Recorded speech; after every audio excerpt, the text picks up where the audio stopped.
जय हिंद और जय श्री राम। वीडियो को लाइक करिए, शेयर करिए, कमेंट करिए, चैनल को सब्सक्राइब करिए, नोटिफिकेशन बेल को दबाइए। आरंभ करते हैं वीडियो को दोस्तों। अभी मजा आएगा ना भिड़ो।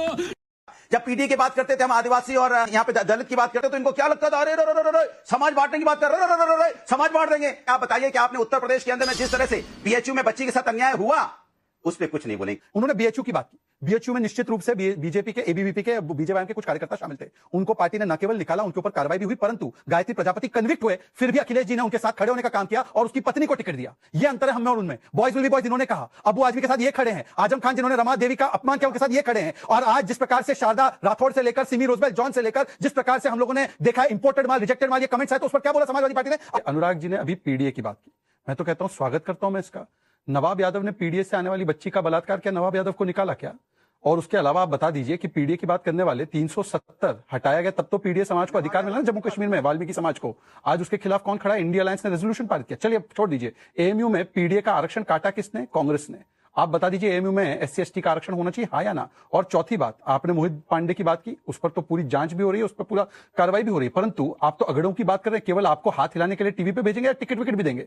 9 टिकटों में कितने अगड़ों को टिकट दिया भाई? आप तो अगड़ों की बात कर रहे हैं, तो बता दीजिए कि अगड़ों को 9 बाइपोल में कितने टिकट दिया। और आखिरी बात अनुराग जी, इधर उधर की बात नहीं करना है, इस पर स्पेसिफिकली जवाब दीजिए कि आज जिस प्रकार से आप लोग बार बार दलितों की बात करते हैं, आरक्षण की बात करते हैं, यह है राजीव गांधी का ब्रेकिंग न्यूज दे रहा हूं। नाविका जी सुनिए, मंडल कमीशन की डिबेट में, मंडल कमीशन रिपोर्ट की डिबेट में मैं कोट करके बताना चाह रहा हूं। वो कहते हैं कि हमारा गोल कास्टलेस सोसाइटी होना चाहिए और इसीलिए मंडल कमीशन की रिपोर्ट लागू करना, उस समय सरकार थी वीपी सिंह और बीजेपी की, ये लागू करना ये गलत है, ये संविधान के खिलाफ है। अब मैं पूछना चाहता हूं अनुराग भदौरिया से कि आज की तारीख में जम्मू कश्मीर में, एएमयू में या मंडल का विरोध अगर किसी ने किया पीडीए समाज के अधिकार का, तो कांग्रेस ने तो इस पर स्टैंड लीजिए अगर हिम्मत हो तो, पर नहीं लेंगे सन्नाटा छा जाएगा। जैसे निजाम पे सन्नाटा, इनके प्रवक्ता यादव जी ने बोला था कि बीजेपी टीबी पार्टी है, ठाकुर ब्राह्मण मतलब टीबी, ट्यूबरकुलोसिस, ये बोला तो उनके प्रवक्ता को निकाला इन्होंने। दीजिए शहजाद जी। अब हम सब धर्म के बेसिस पे किसी को नहीं बांट रहे, ना ही जाति के बेसिस पे बांट रहे। बीजेपी मुसलमानों का वोट नहीं चाहता है, वो चाहता है कि मुसलमानों को आउटसाइडर्स दिखाकर वो सिर्फ एक ही धर्म का वोट दे। धर्म के आधार पर किसी को रिजर्वेशन नहीं दे सकते। कैटेगरिकली सुन लो कि जो सल्तनत है आज भारत में, वो तो बीजेपी की 3 छोटे डॉन है। हमारे महाराष्ट्र में छोटे डॉन, दोनों बड़े मियाँ छोटे मियाँ आते और यहाँ पे 15 मिनट 15 सेकंड की बात करते, बीजेपी के साथ पोलराइज करते। देखिए, सबसे पहले छोटा डॉन कौन है वो तो मुझे नहीं पता, परंतु इस तुष्टीकरण की राजनीति की बड़ी मियाँ कांग्रेस है और छोटे मियाँ मतलब ओवैसी के केस, हुबली राइट्स में किसने वापस किए थे कर्नाटका में, पूरा देश जानता है। देखिए, एक तरफ तो हम गरीब कल्याण, किसानों का सम्मान, महिला उत्थान और विरासत के पुनरुत्थान की बात कर रहे हैं, और दूसरी ओर इनके लिए केवल भाईजान, वोट बैंक के भाईजान, वोट बैंक के भाईजान। झारखंड में भी अभी फतवा जारी हुआ है जमियत उलेमा का, क्या खंडन किया इन्होंने? सीधा सीधा कहा जा रहा है सीए हटाओ, हमारा वोट पाओ। फिर महाराष्ट्र में 10% मुस्लिम आरक्षण, जिस पर सुप्रिया सुले ने रजामंदी कबूल कबूल कबूल फरमा दिया। उसके अलावा जिस प्रकार की मांगे 180 मुस्लिम तंजीमों ने की, कर्नाटका में हमने देखा मुस्लिम फर्स्ट कॉन्ट्रैक्ट में, और मैं ये जो मजा है ये लोग तो हिंदुस्तान के हर व्यक्ति को देना करना है वोट बैंक जिहाद के माध्यम से, और हिंदू समाज को बांटो और हिंदू समाज का करो अपमान, इसीलिए तो चलानी है वोट बैंक की दुकान। और मुझे बता दीजिए ना कि ये डेवलपमेंट की बात है कि गेरुआ वस्त्र वाले जो है वो राजनीति में नहीं आ सकते। ये डेवलपमेंट की बात है कि योगी जी जो एक चुने हुए मुख्यमंत्री वो आतंकी है। ये डेवलपमेंट की बात है जब कहा जाता है मठाधीश माफिया है, मठाधीश बांटेंगे काटेंगे, देवता भगवान नहीं, मंदिर जाने वाले लड़की को छेड़ते हैं, हिंदू टेरर, हिंदुत्व आईसिस, और राम मंदिर प्राण प्रतिष्ठा नाच गाना, राम मंदिर में जो होता है वो बेकार है, राम जी रामचरितमानस जो है पोटेशियम साइनाइड है, हिंदू धर्म धोखा है। मुझे एक बात बता दीजिए कि मठाधीश को माफिया बोला, मौलाना को बोल सकते हैं? नहीं बोल सकते। सन्यासी और भगवे रंग के कपड़े पहनने वाले लोग तो राजनीति में ना आए, परंतु मौलाना टोपी लगा लगा कर राजनीति में आ सकते हैं, वरना बताइए कि आपके पास इसका कोई उत्तर है? और तहसीन पुनावाला की हमेशा डिबेट में मांग होती है कि विकास की कोई बात नहीं करता। तहसीन पुनावाला सुन लीजिए, FDI during UPA tenure $6 billion Maharashtra में, आज $147 बिलियन, जीडीपी 16 लाख करोड़, आज 40 lakh crore, per capita income 1.25 lakh, आज 2.77 लाख, नेशनल हाईवे 6000 किलोमीटर, आज 18000 किलोमीटर, अनएम्प्लॉयमेंट रेट 7% आपके जमाने में, आज 3.1, रेलवे लाइन 3500 किलोमीटर, आज 6000 किलोमीटर, पावर कैपेसिटी 34,000 मेगावाट, आज 46,000 मेगावाट। मैं कह रहा हूं कि आज पूरी डिबेट में केवल मैं ही हूं जो विकास के काम गिनवा रहा है, परंतु मठाधीश को माफिया बोला गया है। एक बार तहसीन पुनावाला बोल दे कि अखिलेश मौलवी को माफिया कब बोलेंगे? बोल पाएंगे? तहसीन पुनावाला को मैं फैक्ट बेस्ड रिस्पॉन्स देना चाहता हूं। तहसीन पुनावाला, एविडेंस नंबर 1, रेवंत रेड्डी का कल का बयान, 4% Muslim reservation will be taken if Modi parivar comes to power and therefore vote for Gandhi parivar. 4% Muslim reservation, क्या ये संविधान सम्मत है? क्या ये अंबेडकर जी ने बोला था रिलीजियस रिजर्वेशन? दूसरी बात, मैं आपको दूसरा उदाहरण देता हूं, रंगनाथ मिश्रा कमेटी रिपोर्ट देख लीजिए, उसमें कहा गया है कि 27% ओबीसी रिजर्वेशन में से काटकर मुसलमानों को देना है, उसमें से एससी एसटी में से काटकर मुसलमान को देना है। फिर सलमान खुर्शीद ने यूपी चुनाव से पहले घोषणा की, यूपीए ने इसके लिए बिल भी लाने की चेष्टा की और आखिरी में कर्नाटका में किया, और बंगाल में 77 ओबीसी कास्ट, सुन लीजिए, 75 कास्ट मुस्लिम के डाल दिया। और आखिरी और last evidence, Rajiv Gandhi during Mandal commission debate, सुनिए ध्यान से, मंडल कमीशन का विरोध करते हुए राजीव गांधी बोलते हैं, I have grave difference, they have not included large sections of minority who should be included. Rajiv Gandhi on record in parliament. ये बात सुनो, माइनॉरिटीज का मतलब क्या होता है? माइनॉरिटी का मतलब क्या है? ये हिंदुओं से जम्मू कश्मीर में पूछ लीजिएगा तहसीन पूनावाला। देखिए फॉर्मूला तो ये है कि ये तहसीन पूनावाला 1980s में ये ऐड दिया करते थे। कैमरामैन फोकस करो जरा, ये तहसीन पूनावाला ऐड में बोलते थे कि कास्ट, हंगर का कोई कास्ट है, क्रीड, ब्रेड का कोई क्रीड है, कौन से रिलीजन को ब्रेथ बिलोंग करती है। ये जो लोग आते हैं ना, ये बांटना चाहते हैं ब्राह्मण, ठाकुर, बनिया, हरिजन में, यादव में, सिन्हा में, शर्मा में, चतुर्वेदी में। ये भारतीयों को भारतीय नहीं देखते, ये भारत के लोगों को कैक्टाई की तरह देखते हैं। ये इतना बढ़िया इंग्लिश का ऐड दिया था इन लोगों ने, सारा कुछ भूल गया। तहसीन को मैं एक ही सवाल पूछना चाहता हूं, तहसीन पूनावाला सिर्फ इतना बताते हैं, तो धर्म की राजनीति नहीं करते ना। रईस शेख समाजवादी पार्टी के ऑफिशियल एमएलए ने कहा है कि there should be Muslim part in the manifesto and Muslim should get आरक्षण। अब कंडेम कर दे समाजवादी पार्टी के नेता, रईस शेख ने तो ऑफिशियली बोला। अनुराग क्या बात है सर, क्या बात है सर, क्या बात, ये बात है, अरे सर क्या बात है। दोस्तों वीडियो को लाइक करिए, शेयर करिए, कमेंट करिए, चैनल को सब्सक्राइब करिए, नोटिफिकेशन बेल को दबाइए, ताकि जब भी हमारा वीडियो ड्रॉप हो तो सबसे पहले आप लोग देख सकें।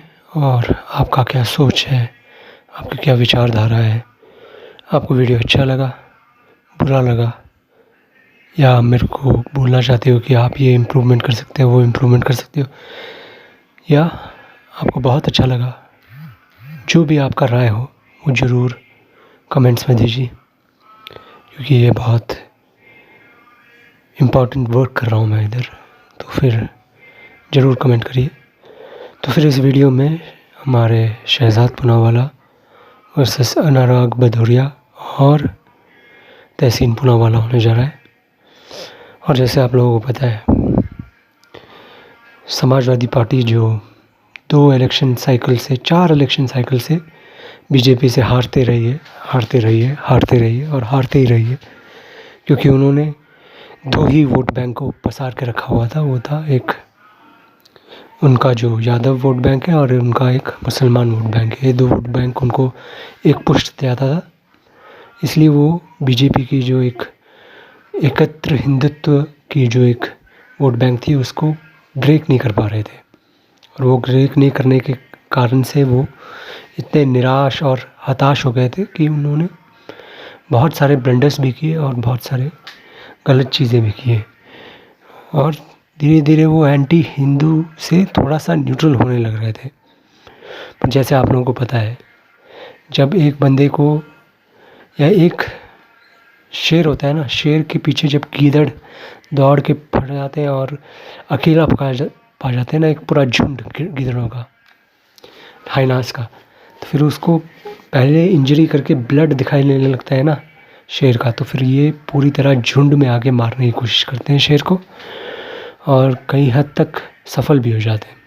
तो फिर बीजेपी का यही था, बीजेपी में पूरा यूपी का जो यूनिट था बीजेपी का, उसमें पूरा अंतर्कलह था 24 के लोकसभा इलेक्शन में।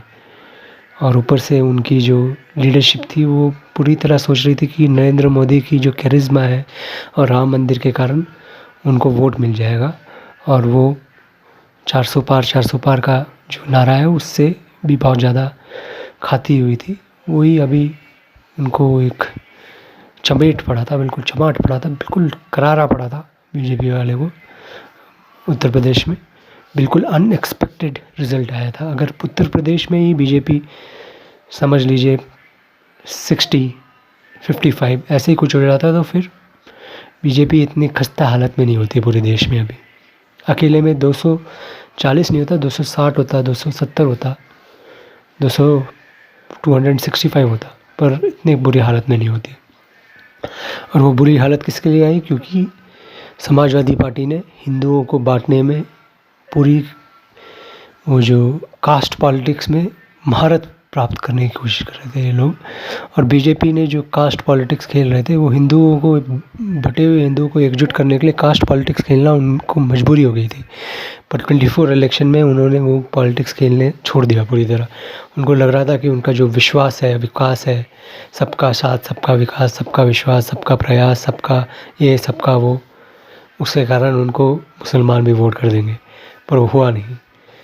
उनको पता होना चाहिए था कि मुसलमान कभी भी वोट नहीं करने वाले बीजेपी को, क्योंकि उन लोगों को लगता है कि बीजेपी उनकी जो रिलीजियस सेंटिमेंट्स है उसके अगेंस्ट है, और उसके कारण वो पूरी तरह बीजेपी के अगेंस्ट हो गई। पूरी तरह आप समझ लीजिए 95% जो मुसलमान हैं उन्होंने बीजेपी के अगेंस्ट वोट किया।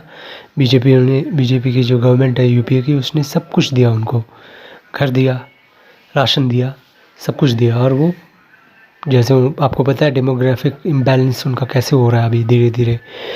और ये इलेक्शन के बाद खासकर समाजवादी पार्टी के अंदर जो एक अहंकार है वो फिर से जुट गया है।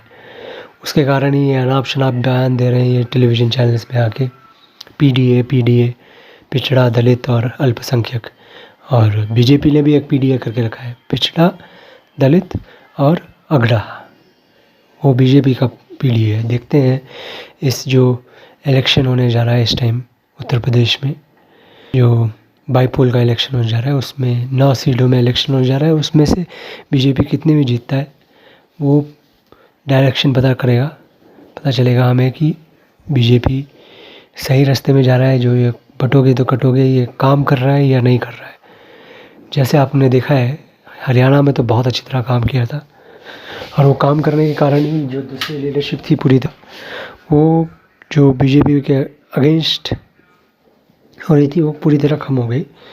और जो आरएसएस है वो भी अभी ग्राउंड में काम करना स्टार्ट हो गया है, और सब लोगों को पता चल गया है, बीजेपी के लीडरशिप को भी, कि आपको अभी बैक फुट में नहीं खेलना है, आपको फ्रंट फुट में जाके खेलना है। और ये जो तुष्टीकरण है, ये जो तुष्टीकरण के अगेंस्ट आपने फाइट स्टार्ट किया था उसको आपने धीमा कर दिया था।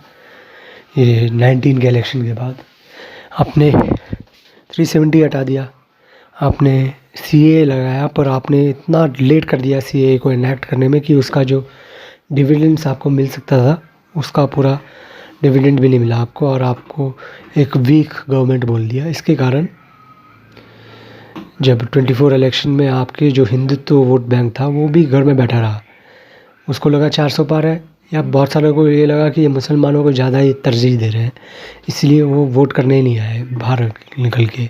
बीजेपी की जो कोर बेस है ना, हिंदुत्व बेस, उस बेस ने वोट करना अनिवार्य नहीं समझा, इसलिए वो घर बैठे रहे 400 पार के कारण। और बहुत सारा जो मोदी गवर्नमेंट का एक तुष्टीकरण समझ रहे थे, ज़्यादा ही पैम्परिंग हो रहा था मुस्लिम वोटर्स का, और सब जगह पता चल रहा था। सब यूट्यूब चैनल के जो लोग माइक लेके जाके मुसलमान एरियाज़ में पूछ रहे थे आपको ये मिला, ये मिला, ये मिला, पर आप किसको वोट दोगे? वो बोलते हैं हमारा ईमान, हमारा जो रिलीजियस बिलीफ है वो हमको इजाज़त नहीं देता है कि हम बीजेपी के लिए वोट करें, क्योंकि उनका रिलीजियस जो वो है वो ये जो हिंदुत्व पॉलिटिक्स बीजेपी करती है, थोड़ा सा भी करती है तो फिर इनको अच्छा नहीं लगता है।